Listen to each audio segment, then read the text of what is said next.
All right, everyone, get ready for another deep dive. Today we're tackling a part of the Indian legal system that's honestly pretty crucial if you're thinking about the UPSC exams. Oh, We're absolutely. talking about tribunals, those sort of specialized courts that deal with certain kinds of disputes. Yeah, exactly. They handle things like taxes, land issues, even service matters if you're a government employee. Right, exactly. So imagine for a second you're a civil servant and you've got some issue with your job, or maybe you're stuck in a rent dispute with your landlord. Ugh, a rent dispute. Wouldn't it be nice to have a way to resolve that quickly and without all the stress of a regular court case? Definitely. Well, that's where tribunals come in. Yeah, and here's a little fun fact that might surprise you. Tribunals weren't actually part of the original Indian Constitution. Really? Yep, they were added later on with the 42nd Amendment back in 1976. 1976. That seems pretty late in the game to be making such a big change. What was the reason for adding them then? Well, think about what was happening in India at that time. After independence, there was a huge increase in all of these administrative tasks. Yeah, makes sense. And as you can imagine, with all those government functions going on, there were more and more disputes, especially ones related to government services. I see. So the existing court system was probably getting overwhelmed. Exactly. It was totally swamped. So they came up with tribunals as a way to streamline things. It was like creating a special express lane just for certain types of legal problems. Makes sense. That way, things could move more quickly and the regular courts could focus on other cases. Precisely. And this is where it gets particularly interesting, especially if you're thinking about taking the UPSC exams. The Constitution talks about tribunals in Articles 323A and 323B, but understanding the difference between these two articles is really crucial. Okay, so let's break it down then. What's the deal with 323A and 323B? So Article 323A, that one's all about administrative tribunals, the ones that focus on resolving disputes related to recruitment and the conditions of service for folks working for the government. It's like the go-to place for civil servants if they have any work-related problems. Got it. So 323A is for all the bureaucracy stuff. What about 323B then? What does that cover? 323B casts a much wider net. It covers tribunals that deal with all sorts of other matters, things that aren't directly related to government service. Oh, okay. Like what kind of other matters? Give us some examples. Well, we're talking about disputes related to taxes, land reforms, stuff about food supplies, election issues, even rent and tenancy conflicts. Wow, that's a lot of different stuff. Sounds like almost everyone could potentially end up before a tribunal at some point in their life. Exactly. That's why this is so relevant, not just for UPSC aspirants, but for pretty much everyone in India. For sure. Now, here's another question. Who gets to set up these tribunals in the first place? Is it all in the hands of the central government? Actually, it's not that simple. It's a pretty clever system they have in place, designed to reflect India's federal structure. So when it comes to administrative tribunals, those ones under 323A, yeah, the parliament has the power to create them. But for those other matters, tribunals under 323B, both the parliament and the state legislatures get to have a say. Oh, that's interesting. So it's like a balancing act. The states get to weigh in on matters that directly impact their own citizens. Precisely. It ensures that things stay balanced within our federal system. And while we're on the topic of important tribunals, we have to talk about the Central Administrative Tribunal, being known as SEEK. The CCAT. Sounds intriguing. Why is it such a big deal, especially for those aiming for the IAS? Well, imagine you've made it, you're a civil servant, and you've got some issue, like a promotion problem, or maybe you're facing disciplinary action. Ooh, those are never fun. No, they aren't. And if you had to go through the regular court system, it could be a real nightmare. It takes forever, and it can be super expensive. Right, I see what you mean. So the CIT, it offers this alternative path. It's meant to be faster, more efficient, and potentially a lot cheaper than dragging things out in the regular courts. I bet that makes a huge difference for someone just starting out in their career in the civil services. Oh, absolutely. It's a key part of the whole administrative landscape you'd be stepping into. And here's a little historical tidbit that's really important for understanding how this system evolved. In the beginning, if you wanted to appeal a decision made by the COT, you could only go straight to the Supreme Court. Really? You couldn't go to the high court first? Nope, they bypassed the high courts entirely. That seems kind of odd. It's like cutting out a whole level of the judicial system. What was the rationale behind that? Well, I guess the idea was to speed things up even more, but as you can imagine, it caused some serious concerns. Yeah, I bet. What kinds of concerns? Well, people started worrying about whether it was fair. What about access to justice? And what about the whole principle of judicial review? Right, those are pretty important principles. Exactly. Then came a landmark case in 1997, the Chandrakumar case. It changed everything. That's when the Supreme Court stepped in and basically said, hold on, this whole thing about excluding high courts is unconstitutional. They basically made it clear that judicial review is a cornerstone of the Indian legal system, and you can't just skip over the high courts like that. So it was a big power move by the Supreme Court, basically reasserting the importance of checks and balances in the judiciary. Exactly. And after that, things changed. Appeals against Santee decisions had to go through the high court first, before they could even reach the Supreme Court. Makes sense. It's a much fairer system that way, giving people more opportunities for their case to be reviewed. Precisely. It shows how important judicial review is within the whole legal structure. And speaking of helpful resources, I just wanted to mention that for anyone who wants to dig a little deeper, we've got some handy tables in the show notes for this episode. Oh, yeah, those are great. Tables 63.1, 63.2, and 63.3, they give a really detailed breakdown of all the CITBNs and where they have jurisdiction. Definitely worth checking out. For sure. But we shouldn't forget about those working at the state level. Right, of course. What happens if you're a state government employee and you have some service-related issue? Is there a separate system for those cases? You got it.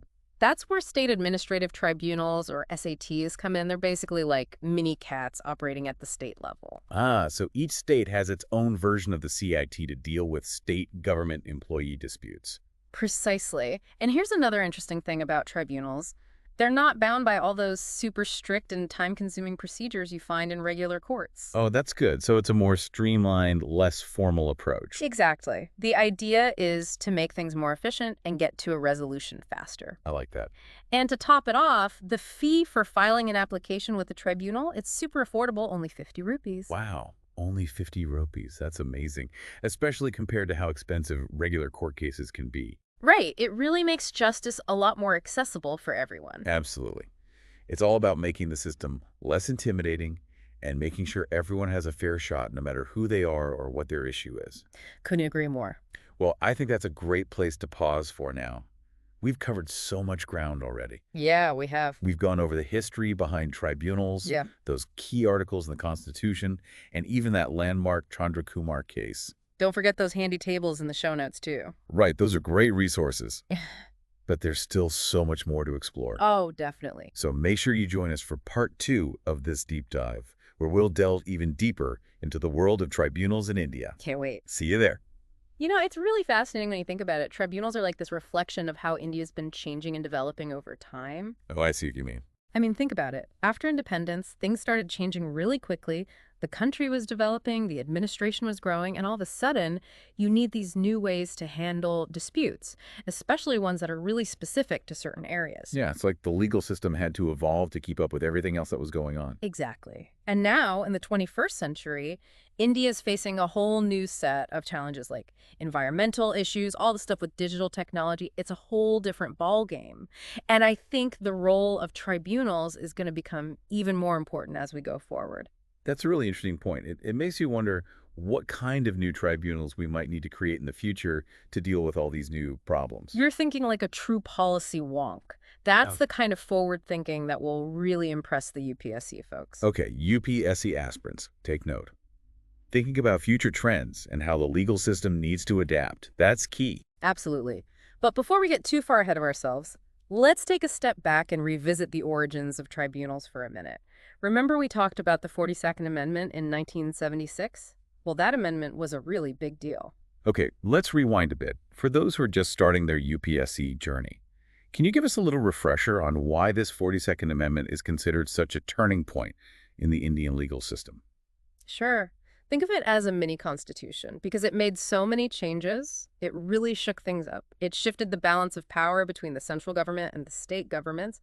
And it also made some big changes to fundamental rights and the things the government is supposed to do for the people. Wow, so it was a major overhaul. And within all of that, the introduction of tribunals shows this clear intention to move towards a more efficient and specialized way of resolving disputes. You got it. Adding Articles 323A and 323B, which we talked about earlier, shows that they recognize that certain types of disputes needed their own special track, something different from what the regular courts could offer. It's like saying, hey, we need a dedicated lane for these specific legal issues so they can get resolved quickly and effectively, and we don't clog up the courts with everything. Exactly. It's all about efficiency and making sure people can access justice quickly. But let's dive a bit deeper into those two articles, 323A and 323B. What are the key differences that our UPSC aspirants should know? All right, UPSC folks, listen up. This is where those tiny details become really important. Okay, so here's the breakdown. Article 323A. That one's all about tribunals for public service matters. That means any dispute related to recruitment, promotions, disciplinary actions, basically anything that affects the working conditions of government employees. Got it. So if you're a civil servant and you have a complaint about something related to your job, Article 323A is the one you need to know about. Exactly. Now, Article 323B, that's where things get a little broader. It covers tribunals for a bunch of other issues like taxation, land reforms, food stuff, elections, even things like rent and tenancy rights. Wow, that covers a lot of ground. It shows how tribunals really impact the lives of so many people in India, not just those who work for the government. Precisely. And that's exactly why understanding the difference between 323A and 323B is so important for anyone who's interested in law, policy, and how things work in India. So we've got the subject matter difference down. What other nuances should our UPSC aspirants be aware of? The next big thing is who gets to set up these tribunals. For administrative tribunals, the ones under 323A, it's the parliament that has the power. But for those other matters, tribunals under 323B, both the parliament and the state legislatures get to have a say. Right, so it's another example of that careful balancing act between the central government and the state governments, a key feature of India's federal system. Exactly. It makes sure that the states have a voice when it comes to issues that directly affect their own citizens. So we've talked about the differences in subject matter and who gets to establish them. What else is important to know about the structure of tribunals? Is there a hierarchy, like different levels? That's a great question. Now, Article 323A, it doesn't really lay out a specific hierarchy of tribunals. It's more like envisioning a tribunal for the center and then maybe one for each state, or maybe a joint tribunal for a couple of states. So it's more about having separate tribunals for different levels of government. Exactly. Now, Article 323B, that's where you actually find the concept of a hierarchy, meaning you can have different levels of tribunals dealing with the same subject matter, with appeals moving up the ladder. Oh, I see. So you might have a lower level tribunal that handles the initial cases, and then a higher level tribunal that deals with appeals from those decisions. It's like having a built-in check and balance system. Precisely. And that's a super important point for those UPSC exams. They really love testing your understanding of these little details and the reasoning behind the legal framework. All right, UPSC aspirants, make sure you've got those distinctions between 323A and 323B crystal clear in your notes. Now, remember that landmark case we talked about, the Chandra Kumar case from 1997? That one had a major impact on how tribunals actually function. Ah, yes, the Chandra Kumar case. A real game changer. It all comes down to the principle of judicial review. You see, initially, both Articles 323A and 323B had these provisions that basically said that high courts and the Supreme Court didn't have any power over matters decided by tribunals. Wait, so at first there was no way to appeal a tribunal's decision to a higher court. That seems a bit risky. What was the logic behind that? Well, the thinking was that it would make the whole process faster, preventing tribunals from getting bogged down with appeals that could drag on forever. Yeah, I can see how that would be a concern, but on the other hand, it doesn't seem very fair if someone feels like they didn't get a just decision. Exactly. That's where the Supreme Court came in and said, hold on a second. The Chandra Kumar case made it clear that even though tribunals are designed to be more efficient, their decisions still need to be subject to judicial review, meaning they can be checked by higher courts. So the Supreme Court basically drew a line in the sand, saying that no institution, not even a tribunal, is above the law or beyond the reach of higher courts. Precisely. The Chandra Kumar case really reinforced that idea of checks and balances within the system. So what happened after the Chandra Kumar case? How did things change in terms of the appeals process? Well, after that judgment, anyone who wanted to appeal a tribunal's decision could now go to the High Court. And only after going through that process could they then go to the Supreme Court.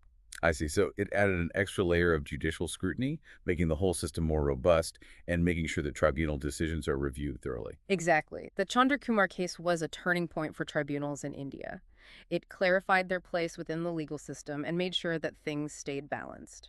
Okay, I think we've laid a pretty solid groundwork here. We've discussed the constitutional basis for tribunals, the key articles involved, and the impact of the Chandra Kumar case. That's good to me. So now let's move from those big picture concepts to the real-world applications. And what better place to start than with the star of the show? The Central Administrative Tribunal, or SCAT? Excellent choice. The CIT is a perfect example of how tribunals work in action and how crucial they are for resolving disputes related to government service. All right, UPSC hopefuls, pay close attention. Here's where all those textbook concepts come to life. Can you remind us again when the CIT was established and why?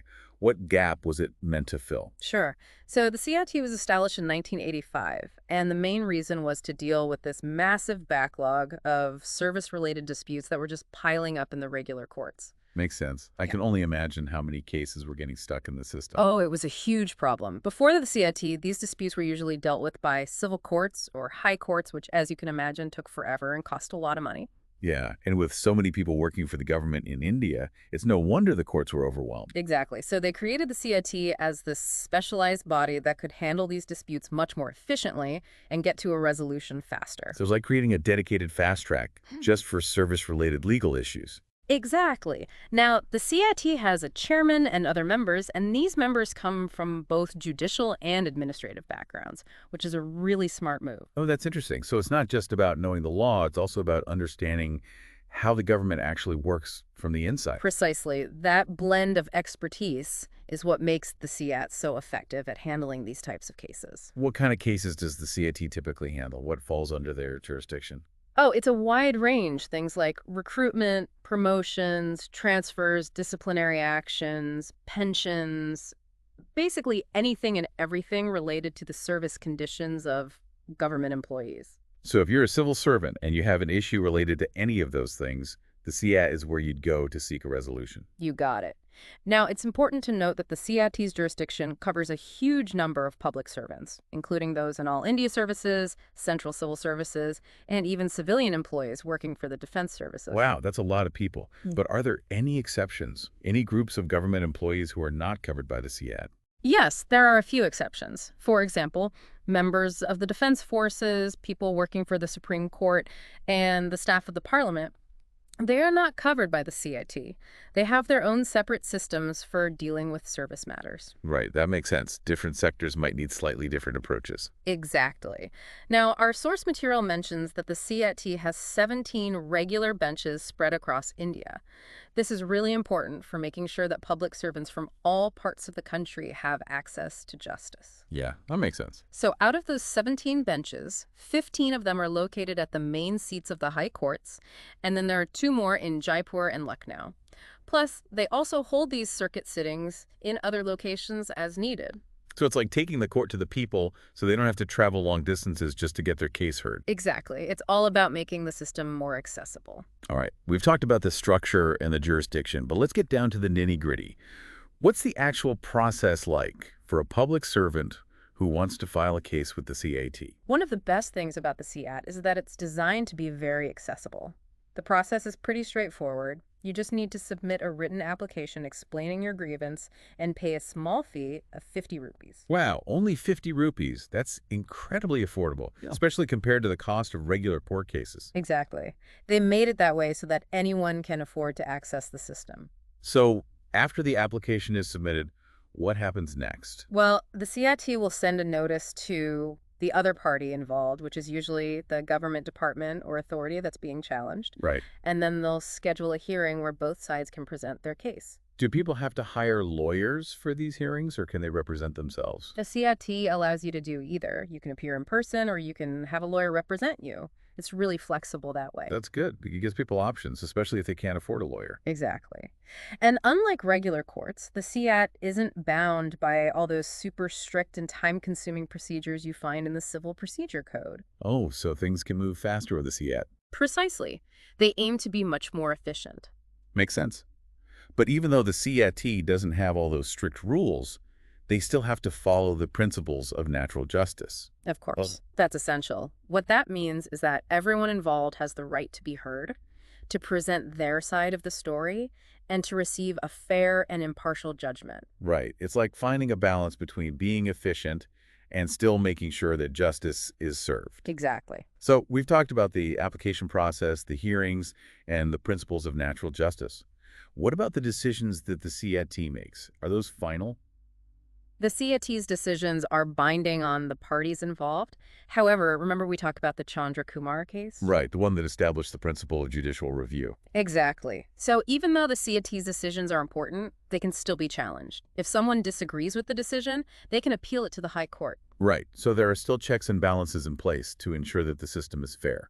This whole discussion about the CT has been really enlightening. It's amazing how they've managed to create this system that's both efficient and accessible. I agree. But before we wrap up our deep dive into tribunals, we can't forget about the State Administrative Tribunals, or SATs as they're called. They're super important for state government employees, right? Oh, absolutely. SATs are basically like the state-level versions of the CET.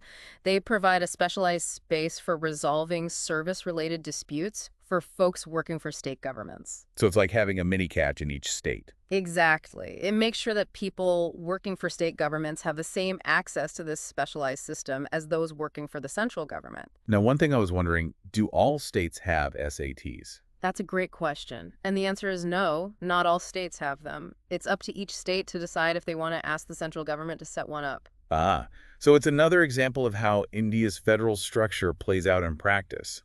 The states have some autonomy in deciding how to handle these things. Exactly. And for the states that do have SATs, their structure and how they work are very similar to the CAT. They have multiple members, some from judicial backgrounds, some from administrative backgrounds, just like the CAT. Right, so it's like a parallel system, but at the state level. Precisely. It's all about bringing those principles of specialization and efficiency to the state level, making sure that everyone, whether they work for the central government or the state government, has a place to go to resolve their work-related disputes. I really like how they've set up this whole system. It makes a lot of sense. Me too. It's well thought out and addresses a real need.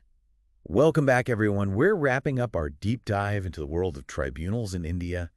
And wow, we've really gone through a lot, haven't we? We have. It's been quite a journey through the history, the rules, those big court cases, and we even took a peek into the future of tribunals. Yeah, we really wanted to make sure our listeners, especially those getting ready for the UPSC exams, have a good understanding of how this whole system works. It's an important one. Definitely. And it's not just for UPSC folks either. Right. It's for anyone, really. You never know when you might need to deal with a legal issue that ends up in front of a tribunal. Exactly. Knowing how this stuff works is like having an extra tool in your belt, just in case. Knowledge is power. Okay, so as we bring this deep dive to a close, let's try to sum up everything we've learned. What are the key takeaways? What do our listeners absolutely need to remember about tribunals? All right, so first things first, remember why tribunals were created in the first place. Right. They were meant to offer this more streamlined, more specialized way of dealing with certain types of disputes. They're like the express lane for certain legal issues. Exactly. More accessible, more efficient, less intimidating than those big formal courtrooms. Definitely. And the second big thing to remember is those two articles in the Constitution that lay the foundation for tribunals. Articles 323A and 323B. UPSC aspirants, those are your bread and butter. Make sure you know those articles like the back of your hand. And not just what they say, but also the important differences between them. Right, because the UPSC wants to see that you can really think about this stuff, not just memorize facts. Exactly. Knowing which article covers which type of tribunal, understanding who has the power to set them up, those details are crucial. It's about seeing the big picture and how everything fits together. Now, speaking of things fitting together, that brings us to another key takeaway.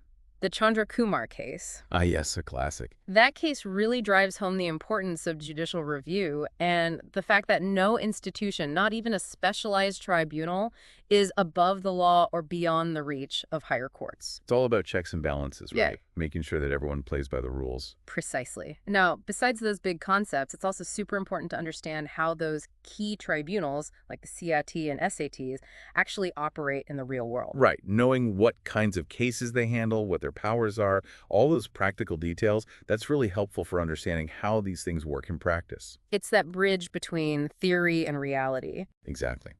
Okay, so we've got those key takeaways down. But before we say goodbye, I want to challenge our listeners to think a bit beyond what we've discussed so far. Ooh, I like a good challenge. We've talked about how tribunals have evolved over time, but what about the future? What new types of tribunals might we need to create as India faces new challenges in the 21st century? Now you're talking. That's the kind of forward thinking that's really exciting. We touched on a few areas like environmental law and digital rights, but who knows what else might come up? It's really fascinating to think about, right? Mm. What about tribunals for AI issues, space law, maybe even the metaverse someday? The possibilities are endless, and who knows, maybe some of our listeners, those bright, ambitious UPRSC folks out there, will be the ones designing these new tribunals, shaping the legal landscape of the future. That's an inspiring thought. It is. So, to wrap things up, here are the key things to remember about tribunals. They offer a specialized and efficient way to handle certain types of disputes. Articles 323A and 323B are your guide to understanding their constitutional basis. The Chandra Kumar case highlights the importance of judicial review, and the SIKI and SATs are great examples of how tribunals work in practice. Don't forget, the world of tribunals is constantly evolving, so keep learning, keep asking questions, and keep exploring the fascinating world of law and governance in India. And who knows, maybe we'll see you acing those UPSC exams or even designing the next generation of tribunals. Until next time, happy studying.